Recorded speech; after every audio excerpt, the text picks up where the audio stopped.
So the 430U, once a formidable tier 10, and although not completely useless now, is definitely a shadow of its former self. I'll be taking you through everything you need to know about this tank, and give you a full guide on how to play it and how to get the most out of it within WOT Tanks. Let's begin. First things first, what equipment do we use on the 430U? Well, for me, there are two pieces of equipment that you just cannot get rid of, which is the rammer and the stab. If you get rid of either of those two, you're just playing the tank wrong. Like, just end of story. From there, you can get to choose. You could choose vents, you could choose HP, you could choose turbo, but for me, I will always use modified configuration, preferably in the bounty config, or even bonded if you are so inclined, because it is going to get set on fire so much without it. At least for me. I know there's some people out there that never get this thing set on fire, and you are very, very lucky. However, in my experience, this thing loves getting set on fire. So there are many different things that you can put on this. Rammer, stab, and then go for whatever you want on it. Now moving on to the crew, I'm going to go through these one by one, starting off with the commander. Now obviously, on all of these, you want to have brothers in arms and repairs, because it is a brawling tank. This is a brawling medium. It has armor, although sometimes, yes, it can be a bit questionable, but it does have armor, has a lot more than most other mediums, so you want to be brawling with it. You want to have repairs, you want to have brothers in arms to get that reload time down and just keep brawling with the tank. And repairs is obviously going to help you out dramatically, because the more time that you spend not tracked, the better. So I have a 0 skill crew with brothers in arms. It is only for the commander here that I have a 0 skill perk, because all the others are just, you know, normal crew members. But for the commander, it's actually quite important, because this becomes your radio operator, meaning that you are going to have situational awareness on the commander. So you are going to have to train recon as well as situational awareness on one person.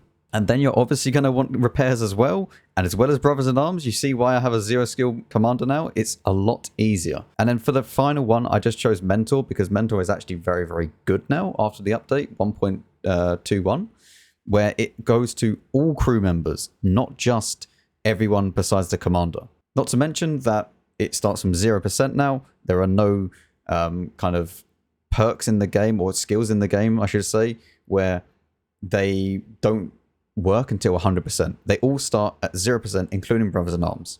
So that is the commander. For the gunner, we have obviously brothers in arms. We then have Deadeye, because it just increases crits. The more crits you can do, the better. We then have repairs and snapshot. Now the thing is, there's no real other options that would make sense here. Designated target, sure, you can see someone for 2 seconds longer, but it's not really worth, you know, putting all your time investment and experience into it. Armorer, yes, that will help you out. However, if you're using the field mods, which we'll come on to in a second, that's already going to get decreased by quite a substantial amount when you do get your gun knocked out. It's useful, don't get me wrong, but not that much. And then concealment and then firefighting don't really need to be here, because we're using config anyway. If you weren't using config and you're using vents, then maybe firefighting is a very good idea. Now for the driver, we do have the preventive maintenance, because once again, it gets set on fire a lot. And the thing is with modified config is that it doesn't actually do a engine fire, which is like mental to me. It means that you can still get set on fire if your engine gets set on fire. Because as you can see, prevents 1 fuel tank fire, ammo rack explosion, and engine destruction in the battle. Nothing about engine fires. So you need preventative maintenance, even though that you are using modified config.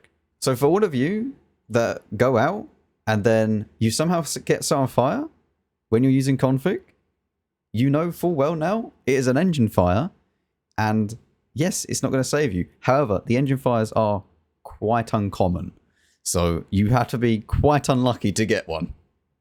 And if you're using preventive maintenance, it should basically null and void that entirely. From there, we have obviously smooth ride and then repairs. Although these should be kind of switched around, but yeah, it's whatever. I would actually like to have off-road driving as well as clutch braking on this. In fact, I'm just thinking about this now. I'm going to reset this guy. We're obviously going to be choosing brothers in arms. We're obviously going to be choosing repairs and preventative maintenance. And then what I would like is off-road driving, I believe. Because smooth ride is not really going to affect it too much. We already have the stab, and as long as we've got snapshot's the main one that you want to have, because that is actually the turret dispersion, which is the main one that really you start to see the bloom. So smooth ride is fine. We can then choose that as the next one anyway. For the loader, it is very, very nice. Obviously, it being only one loader, you only need one intuition, for example. We also have safe stowage to help with the ammo rack, and then we have repairs. Nothing else that I would recommend. Obviously, the next one being adrenaline rush, but besides that, that's it. There's pointless choosing these two, especially when you have modified configuration on. Moving on to the ammunition, this is what I like to use. This is what I use to mark the tank. Just one thing to note is that all of these basically go at the same shell velocity. So there's no benefit of, say, using the AP over the heat, besides if you're aiming at spaced armor or tracks. And contrary to what many people think, yes, you can pen and do damage with heat to tracks. So you can permatrack someone and be doing damage with heat. It just depends on where you're aiming. But it really just depends on the player, honestly. Still, shooting at the sides of vehicles with heat is sometimes just going to get absorbed. That's just how it is. It's just one of those things that you need to watch out for, which is why I kind of kept wanting to use AP more than heat rounds, because a lot of the time in the 430, you can get yourself into situations where you aim at the sides of tanks. And if you're aiming just below the hull, or the upper hull, I should say, and you're aiming along that track line, it's a lot nicer to use AP than heat. But if you'd like to, you could use something like this sort of loadout, where it's more heat dependent. It just depends on the player. Everything kind of works. It's there's no real disparity between the two besides the pen and just the type of the round. So if you're okay with doing that, go for it. And now quickly moving on to the field mods. Before we go into the armor profile, we are going to be using the left-hand field mod, which is going to give minus 50% to the ammo rack penalty and dispersion of a damaged gun, which is what I was talking about earlier when I was talking about the armorer perk. This is really, really nice. There's no point of choosing the right-hand side because your hold reverse and turret reverse is already very good. Like, there's no point of choosing that. You might as well choose this for when you do get into that dodgy situation of your gun is gone and you get ammo racked. It's going to help you out dramatically more than a little bit faster reverse speed. For number 4, obviously the right hand side, choosing the accuracy. Get that accuracy down as much as you can. There is no point talking about the dispersion or anything like that. Much better to choose accuracy. For number 5, we do have the plus 5% to repair speed and also the top reverse speed by 2% or 2 kilometers an hour, sorry. Don't need concealment, honestly. Like, it doesn't really have concealment. Right? Like, sure, you could put camo and then you could probably get it to about 30% or something like that, but it's just not worth it. Not on this tank. You're trying to make a tank something that it's not. It's much better to play to the tank's strengths than to try and make the tank a scout when it's really a brawling tank. For number 7, we do have increased hit points because the aim speed is irrelevant, especially if you're using V-stab. And then finally, we do have number 8 with the view range being buffed. And finally, moving on to the armor profile of the 430U. As you can see, against itself with AP, with 252 pen, yeah, hold down, you're not going to pen it. Like, you just not. It doesn't work. You need your 340 heat, and then you can go and pen the cupolas. However, I would much rather go and try and hit either side of the gun, because that is a lot easier to hit than trying to hit a little cupola. I mean, yes, if you're going to aim for the cupola, always go for the right-hand side one, unless you get very unlucky and just randomly hit this, you know, that one little pixel. I'll just go right or left of the gun. It's a lot nicer to hit, or go straight for the hull armor. One thing that I do want to mention is that the hull armor on this tank can be overmatched by pretty much anything. So that if you go and face hug one of these, just go and overmatch its hull. But it's really, really easy to pen this. I mean, if you are face hugging this, then, I mean, if you're taller than it, you can just go pretty much through this, especially with heat. You know, it's just going to pen. But if you're using anything that's a little bit taller and you can see down on its hull armor, 90mm gun or greater, you're penning it. Like, you are overmatching this 100%. As you can see here, I just changed it so that you can actually view overmatches as blue. This is getting penned. So be warned about this, as well as Also, if you're rocking backwards and forwards, trying to side scrape, if you rock up and the rear of your vehicle goes up, you can overmatch this as well. So be warned about that. Which now brings us nicely onto, can it side scrape? And yes, it can. You can actually over-angle this thing quite a lot, and you will get a lot of ricochets because it does, you know, curve inwards. But you can side scrape pretty happily, just like this. As you can see here, this is the sort of angle that you want to have. It's a little bit kind of baity with the over-angle. And as long as they don't have 340 heat, you should be okay. But if they do, yeah, you're kind of going straight through the upper hole, which is going to be annoying. But I mean, against tier 8s, this thing's a joke. Like, this thing is actually broken against tier 8s, just like a lot of the tier 10s are in the game. And another reason why +2 is completely stupid. Anyway, I think it is about time we play some games in it. Well, I just went and played a game and was speaking through everything. I was really happy with it. And I spoke through, you know, we get like 10k combined. It's great. I didn't even click record. Because in my amazing professional way of recording everything, I thought, you know what, today we're going to do something slightly different. We'll record each segment and then we'll stop recording rather than just having one massive long recording. I'm never doing that again in my life. I'm just going to record the entire thing and cut it up in editing. So what I'm going to do now is, instead of me going and playing another random live game, I want to show you this game because it shows and highlights the 430U pretty well. It's really annoying that I didn't actually click record. But we'll just talk it through in the replay. Okay, so here we are in Serene Coast. And as you can see, we have all tier 10 game, no artillery, beautiful. There are a lot of tank destroyers at the back of the map, as you can see, which I am aware of, and I know I want to get forwards and I want to do, you know, the spotting damage. Obviously, the 121B getting spotted as he crosses and whatnot. I know that there's not too many heavy tanks here, being only 2, you know, E100 and a mouse. They would have been spotted. If a 121B gets spotted, you can guarantee that a mouse and an E100 are then end up getting spotted. So I'm pretty happy here, and it's very annoying that I wasn't like. I spoke through everything while I was playing this game, like live. I was talking about how, you know, the 121B shouldn't be really too much of an issue with AP. You know, it's kind of a little bit dodgy to pen it with AP and the cupolas. Just for the way that they're kind of molded and structured. A bit like the 430U cupolas, they can be a little bit dodgy with AP, although the 121B cupolas are much easier to pen than the 430U cupolas. And hopefully I can get a shot on this E50M. He falls back, that's fine. But we're now going to be moving up to try and get 1, shots on E50M, but 2, to put pressure on this 121B, because if he peeks out too far, he gets slapped by the TDs. And 1, we can get a very nice shot into his cupola with heat. Heat makes this a lot easier, but you'll see in a second that heat is not always 100% necessary.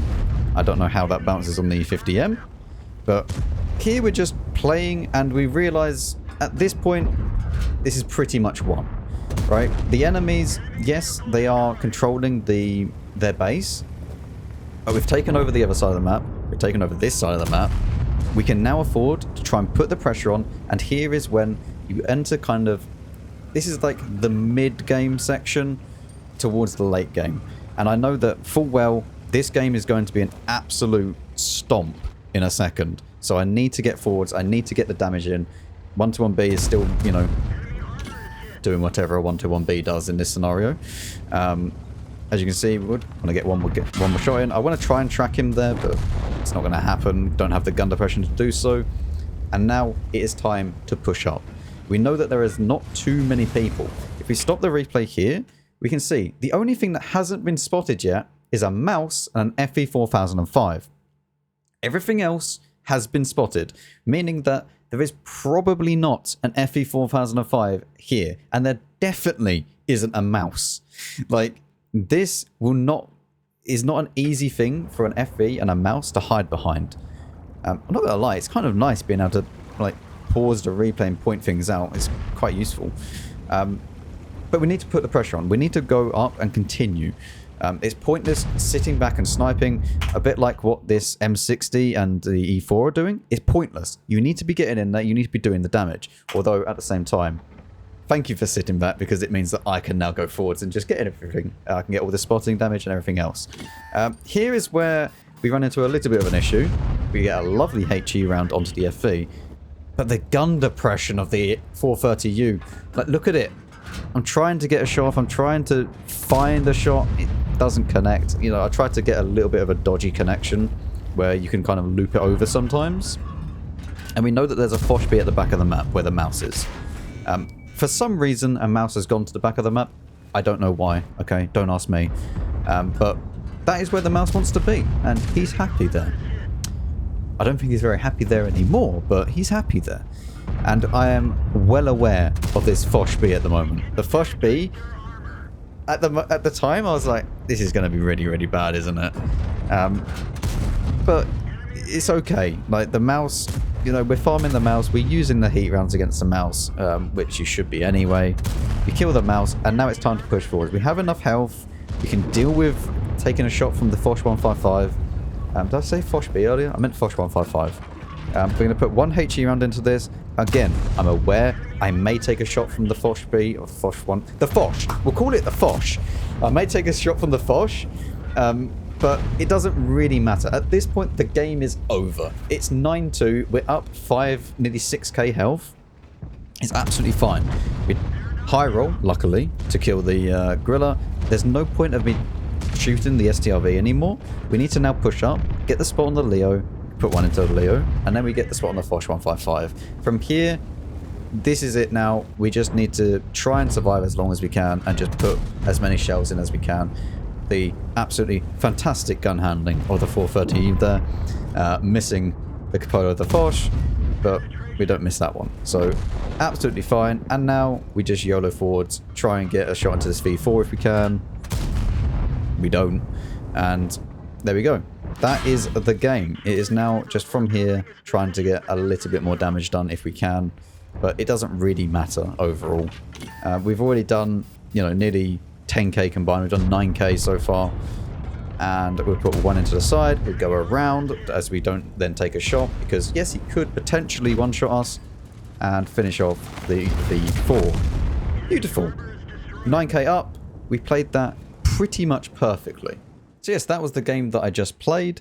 So let's go and play one more game just to round things off. And hopefully in that game I can then talk about the 430 a little bit more and some of its shortcomings as well. Okay, welcome to Siegfried line. And let's talk about the 430U and the problems with this tank. One, obviously getting set on fire, which we negate mostly with the config. But there is one thing that you will not be able to deal with, and that is the gun depression. This is the maximum amount of gun depression you are getting. It is not a lot. It means that even playing a slightly little bit hold down is going to be a problem. As you can see here, I don't even have enough gun depression to shoot that guy. Like, that's just how bad it is. We are going to load heat here though, and we go straight for his cupola there. Good job. I'm sure that you are thoroughly enjoying your time. I would kind of like to play here, but the S-Conk is going to take that, so I'm going to move around and see if I can get a better angle on someone.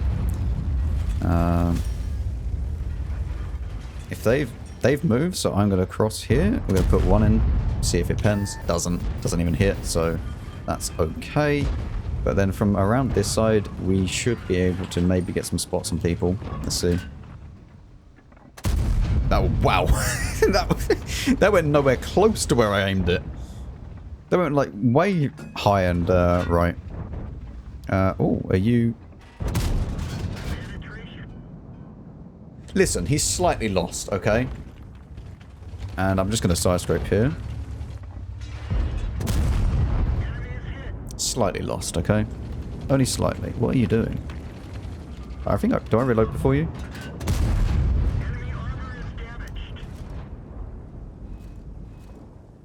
An interesting play. An interesting play. Let's just leave it at that, shall we? Let's see if anyone else we can spot over this side. I mean, we are perma-spotted here by him now. which is a little bit annoying. But most of the people have actually been spotted, so we should be fine. We should be able to push this a little bit. And you see there is the 7-1 here as well, but there's also the 50B, which we need to watch out for. He is in this bit here, or he could also be over there. There's the standard B. There's the 50B. And he is reverse peeking. I don't know what he's doing there. We're going to try and angle as much as we can from the standard B. And we get away with it without taking any damage at all. It is forgiving to a certain degree, the 430U. It is a forgiving tank. It's pretty decent as your first kind of heavy medium. This guy's got a good repair crew, so I'm not going to be able to repair in time, or reload in time I should say, before he gets his tracks back. But maybe the stunner B is going to peek in a second. I'm trying to bait shots here by exposing my side, because even if I take one shot, it's not the end of the world. I mean, we're down on HP, and we are losing, but it's Siegfried line. It's pretty easy to hold. Like, it's very hard for them to push, because what are tanks? You know, it's wonderful map design. Yes. Nod with me. It's good map design. What do you mean you don't like winning a flank and then losing because you can't push it? Don't be silly. But we'll just sit here and wait and see what happens. The S-Conk's pushing up. We're going to try and reverse side scrape here and maybe put one into the S-Conk if he pushes up too far. We are perma-spotted still by the Centurion 7-1. So we need to be careful of that. This guy being here is a little bit annoying. I won't lie. And maybe we can actually spot the standard, either the standard B or the STB as he pushes. But that is going to be a slight issue for us. The STB and the standard B. The standard B is actually right there. Although I don't have a clean shot on him. So I'll tell you what, let's just wait. Let's just wait. There's no rush. Right, we still have all of our health. We're up 3k. This is good. Ooh, what are you doing?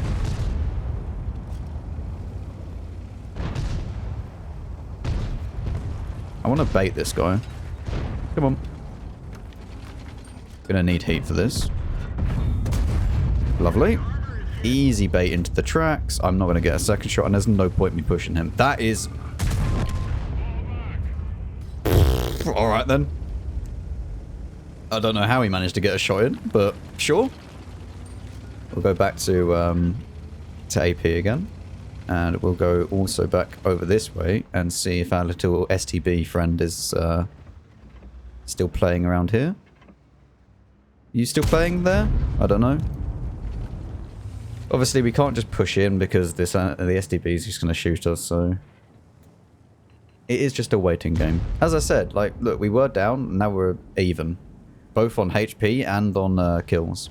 We're about even on HP, it's 300 difference. It's a very hard map to push this. Especially from this side. Like, it's very hard to push through from the enemy team side. So, holding this, like, our defensive positions are so much better than theirs because they just get basically a ridgeline, and if you don't have a ridgeline, or if you don't have a ridgeline tank, I should say, you're kind of screwed. So, whereas here, it's mostly flat ground with just a few ridgelines.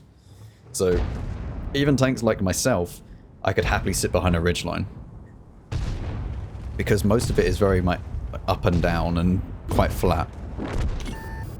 Ooh, I get spotted. I don't actually... He's right here, but he's behind this house here. Wait, no, he's not. He's behind this one? I'm not sure. Oh, TL7 has come to greet the Jagdpanzer. the Jagdpanzer has greeted the TL7. Now is the time, though, to start using our hit points and moving in. There is a 50B at the back there. But what we need to do is push in kill this Esconk.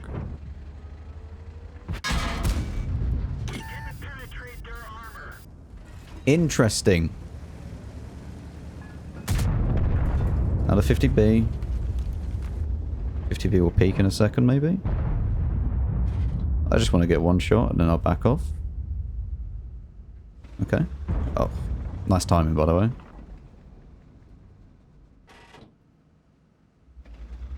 That's fine, actually. Because what we can do is hopefully get a shot on this guy. What health is he on? Oh, the STB is here. Oh, that's very good then. Because I can just proxy you, and then we know exactly where he is at all times. So we give information to our team that obviously the STB is still here.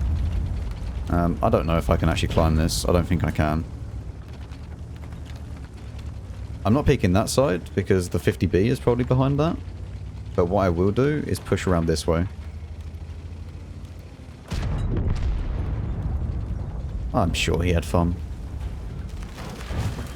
Now me and this 907 can push up. We can hopefully kill the 50B. Was that the Kampfpanzer that shot him? 907 will kill him. Maybe it was a Leo then that shot him. That shot the 907. I don't know. I don't know what shot the 907, to be honest. We need one or two more... Wow. We need one or two more shots to make this game very, very nice. You know, around about 4K is a decent game for this tank.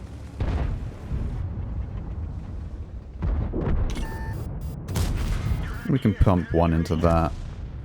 The 50B is going to die. And everyone else is dead. I mean, we don't quite get 4K, but it's decent enough. So, there you go. That is the 430U.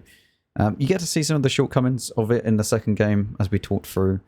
But the main thing that with my issue with the 430U is the gun is really sometimes just derpy, and it will just miss shots, as you saw in that last game as well. And it tries to be a heavy tank, but do you know what exists that is a heavy tank that's better than the 430U? This thing. This is always available in the collector's vehicles. If you have gone down the Chinese tech tree and got to tier 10, you could purchase a 113 as well, which is why I never recommend anyone goes and buys the 113 Beijing Opera, because you could just spend 6 million credits and buy it right here. But this is just a little bit nicer than the 430U. It gets a much more bouncy upper hull armor. It gets a much nicer turret overall. You can see that this is quite well sloped on the sides especially. And sure, cupolas might be a little bit easier to pen than the 430U, but if you go and add it to comparison as well, using exactly the same setup, as you can see here, I've even put the field mods on, which is another thing that the 430U doesn't get. It doesn't get those heavy tank field mods. And it would be the same class as a 113 if the 430U was a heavy tank, and it would get the plus 4 km/h to top speed, which would make this tank even better, make the 430U even better. As you can see, exactly the same configuration. You know what, I'll even throw in all of these as well, just to make it completely fair, make sure it's all 100%. You can see that, yes, sure, the pen difference is around the same. The heat rounds on this tank, you get 340 heat, the same as the 430U, so that, we add them, they're exactly the same. It gets a better rate of fire, it gets better DPM, like quite a lot better DPM, to be honest. Much nicer dispersion values as well, the gun is less derpy, much more gun depression. -7 is a lot nicer to play with than the 430U's -5. Why would you go and get a 430U when you could just play a 113? Not to mention that the 113, I don't know if it gets ammo racked or set on fire a lot, but even if it did and you used config on this, it's still better than the 430U. And if it doesn't, then you could easily just swap this out and use HP. And then you just have the HP boost. Like, look at the difference in HP. You have more hit points than the 430U, more DPM than the 430U, a better gun than the 430U, and you're more mobile. There is a heavy tank that is better than the 430U, and it's very, very similar. You get better power to weight, you get better top speed with the 113. It's just one of those things where Sure, you can get decent, concealment with the 430U, but it's not trying to be a scout. It's trying to be a heavy tank. Yeah, the 113, in my opinion, is just a better 430U, and you should probably just buy a 113 if you want to play the 430U. But is the 430U a bad tank? No, it's by no means a bad tank, right? Like, we wouldn't get, results like this in a very, very bad tank. But there is better tanks, and the 113 is better.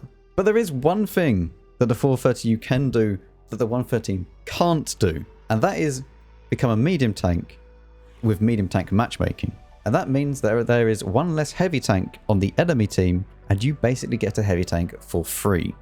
So please let me know your thoughts down below in the comments for the 430U. And while you're done, make sure to leave a like and subscribe, as it does all help me out greatly. And I'll see you all in the next video. Have a good one.